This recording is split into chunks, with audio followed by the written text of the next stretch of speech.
siyaasadda iyo dhaqaalaha dunida khaasatan dahabka kusoo dhawaada maantay asxaabteeda halkii garaan oo dahab ah waqti waxa jirtay uu ka yaray $1 1944 heshiiskii lagu gaaray Mareykanka kaasoo dhigayay halkii garaan oo dahab ah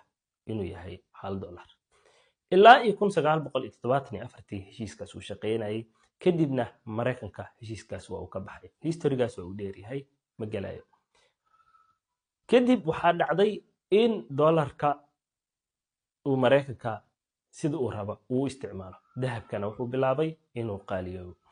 inta aan xasuusano dahabka waa uu sii qaaliyoobaya sanadba sanadka ka dambayso waayaha iyo waqtiga markuu uu isbedelo dunidana dahabka waa uu sii qaaliyoobaa ilaa iyo maanta uu ka soo gaaray $120 ku dhawaad sidaas maxaan u leeyahay asxaab badan oo igu xiran ayaa qaasatan isoo weydiisay dahabka maanta ma iska celiyaa ama markuu soo raqiso dib ma u soo gataa horta hore dahabka dunida bangiyada dhexe ayuu yaalaa dahabka ugu badan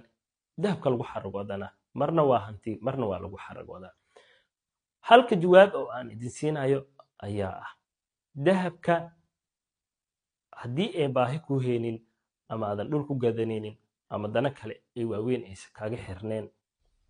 ha iska gadin jawaabta aan idin siinayo taas un waa si guud aan idin siinayo qof kasta dhaqaalihiisa iyo xogtiisa asaga ayaa ka warqabo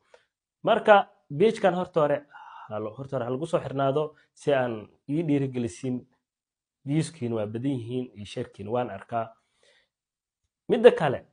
dahabka ma soo degi doonaa mase wuu sii kici doonaa horta hore dahabka badanaa siyaasadda adduunyada aawado sababtoo ah waa lacagta keli ah oo la hubo midda waraaqada ah waxa ka dambayso dahab ayaa gadaal ka taagan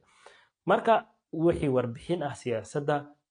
dunida kusoo kordhayo si qaas ah ayaan ugaga soo hadlayaa waan salaamayaa